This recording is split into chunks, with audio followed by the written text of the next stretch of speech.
Success in life is not set by easy conversations. It is set on by the difficult ones.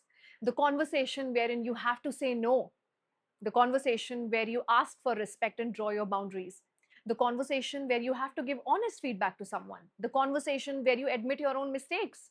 Leaders don't avoid difficult conversations, they know how to handle them.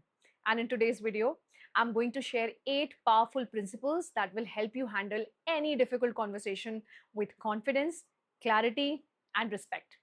Hello, everyone. I'm Captain Ritu Kumar Singh, and welcome to Speak with Power. Whether you're talking to your boss, your spouse, your child, your office mate, or even your best friend, knowing how to handle difficult conversations is one of the most valuable leadership skills you can develop because communication doesn't just build relationships, it protects them. So let's quickly begin. Number one, please attack the problem, not the person. One of the biggest mistakes people make during difficult conversations is that they attack the person instead of the problem. And the moment someone feels personally attacked, their brain stops listening. Instead of understanding you, then they start defending themselves. So remember this very important principle. People don't defend problems, they defend their own identity. So let me give you a few examples here. Let's say you are in an office or your workplace. So instead of saying to someone that you're so irresponsible, you never submit anything on time, how about saying it like this? See, the report has not been submitted 3 times, it has been delayed. Let's discuss how we can ensure that next time it's submitted on time. Can you see the difference? In the first sentence, you're labeling the person. In the second, you're discussing the behavior. The first creates defensiveness, while the second creates a discussion around the problem. Another example, husband and wife. Imagine your husband forgot your anniversary. Now the wife could say, you never care about me. You forgot our anniversary. Such a mean person you are. What happens next? He'll immediately defend himself. No, I was busy. I had work, or I didn't mean to. Now the conversation has shifted away from the real issue. How about saying it like this? See, when our anniversary was forgotten, I felt hurt because this day is important to me. Now you're talking about the problem, not attacking his character or how he is. Let me give you another example. Parents and kids. So instead of saying to your kids, you're so lazy, you never study, nalayak kahin ke, try saying, I have noticed you have been spending more time on your phone than on your studies this week. Is something bothering you? Now you have opened a conversation. Instead of starting an argument, you will have a discussion now on the problem. Let's say you have a team member, and instead of telling them you're terrible at communicating, say, I wasn't informed about the client's changes. And because of that, the presentation had to be redone. In the future, let's make sure that we update each other immediately. Now you're solving the problem. You're not attacking someone personally. Here's what I want you to remember. Criticize the behavior, never criticize identity because behavior can change. Identity feels personal. And whenever people feel that they are the problem, they stop listening.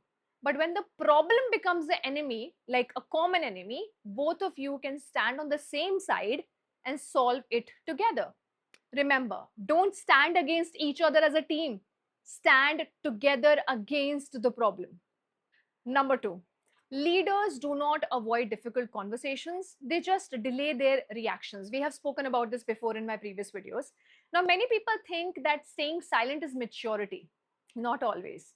Sometimes silence is simply fear wearing the mask of patience. Imagine someone in your office takes credit of your work. You stay quiet again, then again, and one day you explode. The problem was not your anger. The problem was postponing the conversation and letting it build up inside you.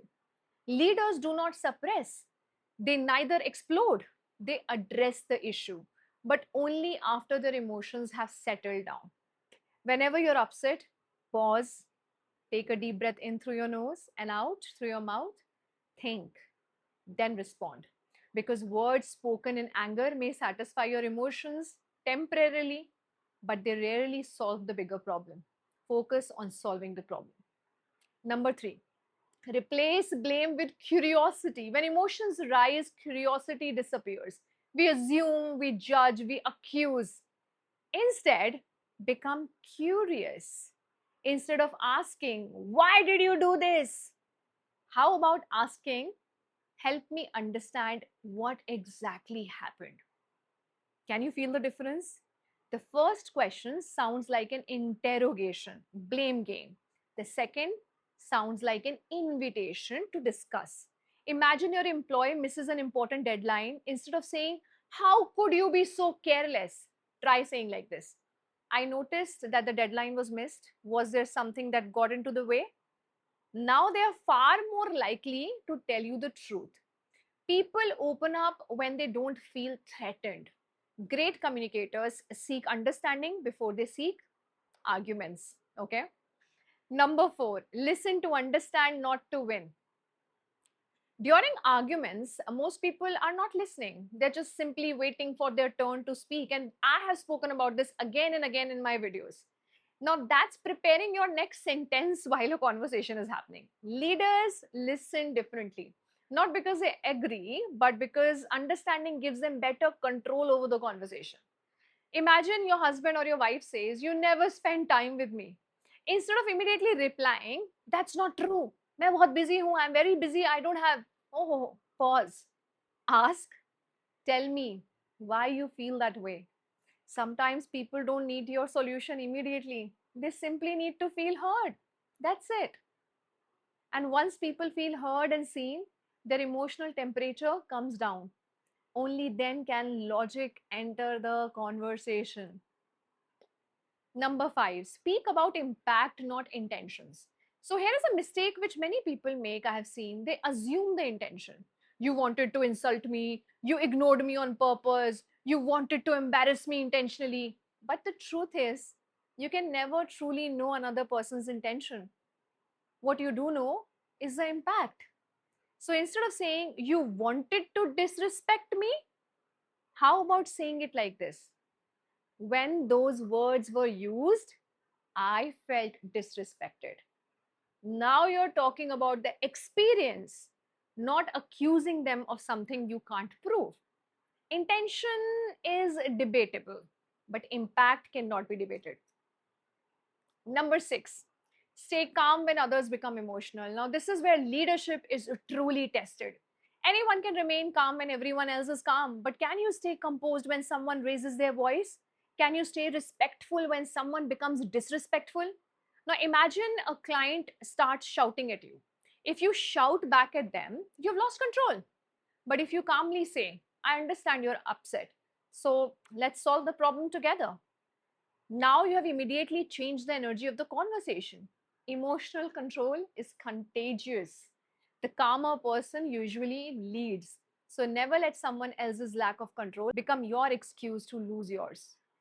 Number seven, don't be afraid of silence. Someone says something difficult and we rush to fill in the silence. Don't. Ask your question, then please wait. Imagine you're interviewing someone and you ask, is there anything you would like to add? They stay silent. Most people immediately ask another question. A confident communicator doesn't. They always stay calm and composed and they wait. And often that's when the most honest answer comes out from another person. Confidence is not loud. Sometimes confidence sounds like silence. So give room to other people so that they can even speak. Number eight, even if you disagree, please end it with respect. Sometimes you will disagree, and that's okay. You don't need to agree with everyone. You can say in such scenarios, I understand your perspective, or maybe thank you for sharing your opinion. Or in the end, you can say that we may not agree, but I appreciate the conversation. Saying things like this shows emotional maturity because disagreement shouldn't necessarily destroy relationships, but disrespect will definitely destroy relationships. Let me give you an example. Imagine your manager criticizes your presentation in front of everyone. Most people either become defensive or they remain silent and carry resentment. A leader waits until the meeting is over. Then they calmly say, could we discuss this feedback privately? I would genuinely like to improve, and I think I'll understand it better one-on-one. Can you help me? No argument, no ego, no public drama, just confidence. No gossiping, just clear signs of true leadership. Now, if you remember only one thing from today's video, I want you to remember this. Every difficult conversation gives you two choices: protect your ego or protect your future. One conversation handled well can save a relationship, it can save a career, it can save years of misunderstanding. Communication is not about saying more, it's about saying the right thing at the right time and in a right way. That's what true leaders do. And that's exactly how you build influence. If you found this video helpful, share it with someone who struggles with difficult conversations. And if you want to become more confident, better communicator, a better speaker, and a stronger leader, make sure you're subscribed to this channel called Speak with Power. I share practical communication strategies that you can apply immediately in your personal and professional life. I'll see you in the next video. Until next time, keep speaking with confidence, leading with character, and as always, keep speaking with power. This is Captain Ritu Kumar Singh signing off. Jai Hind, Namaste.